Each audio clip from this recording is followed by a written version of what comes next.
Thank you for joining our midweek devotion. Life is in constant flux. The pace can slacken, then quicken again.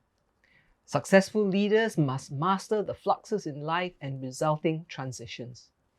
If you have read through the books of Exodus, Numbers, Deuteronomy, you would have observed that there were quite turbulent times in Joshua's life, from being a slave to succeeding Moses to become Israel's leader. Further reading through the book of Joshua, you would realize Joshua experienced a great deal of transitions in his life. The thing about Joshua, though, at least it was recorded, was that even during the long transition period in the wilderness, he followed God diligently and nurtured God's presence in his life. You can capture actually a glimpse of that in Numbers chapter 27, verse 18. But now, coming to the close of his life, Joshua, who had emerged as an extremely effective spiritual leader with tremendous leadership skills, he urged the Israelites to hold fast to the Lord. Henry Blackaby reminded that Joshua had spent a lifetime choosing God's way. Sometimes this meant risking his reputation. For instance, God often guided Joshua to do things that went against commonly accepted military and administrative options. Imagine announcing to your military officers God's plan for taking down the walls of Jericho, a well-known impregnable city.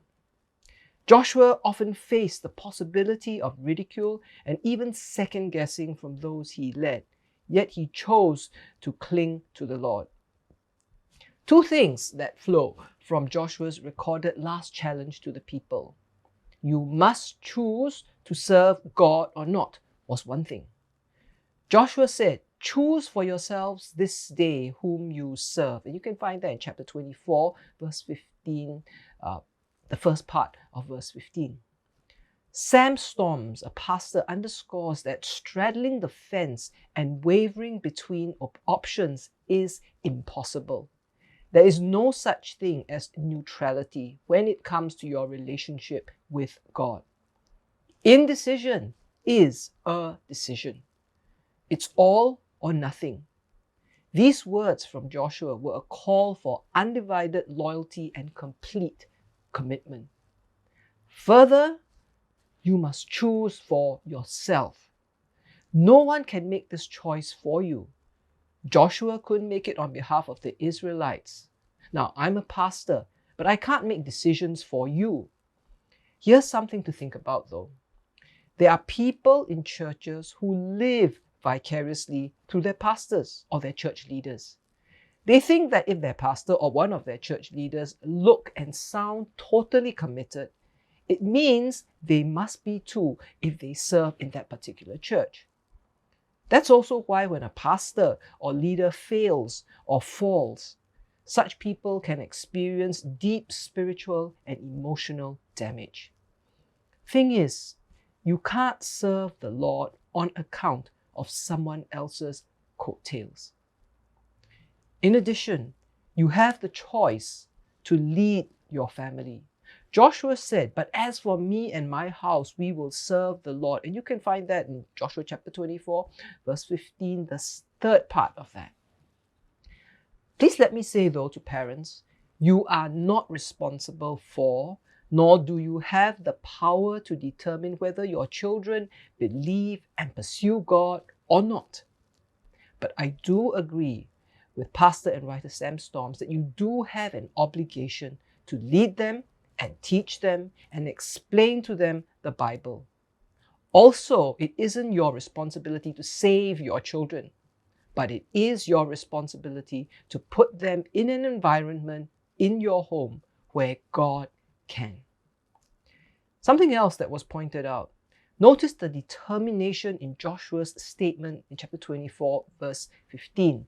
But as for me and my house, we will serve the Lord.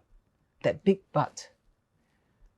What he meant was, no matter what anyone else in Israel does, Even if I and my family end up alone, God can count on me and my family. You can also almost hear Joshua say to himself, I will not succumb to the pressure of the majority. I will not sacrifice faith for comfort. I will not exchange commitment for popularity. I will not abandon the Lord to win the favor of men. I will stand with God even if I lose everything. What about you? You see, in these times of major upheavals and transitions, and when Christians may well be in the minority, especially when decisions are being made, are you choosing to serve God? Here's the thing though, there is a dailiness about this. Maybe even from moment to moment, the choice to serve God or not. Are you choosing to serve God for yourself and not just choosing to serve because of someone else or because you will get something out of it?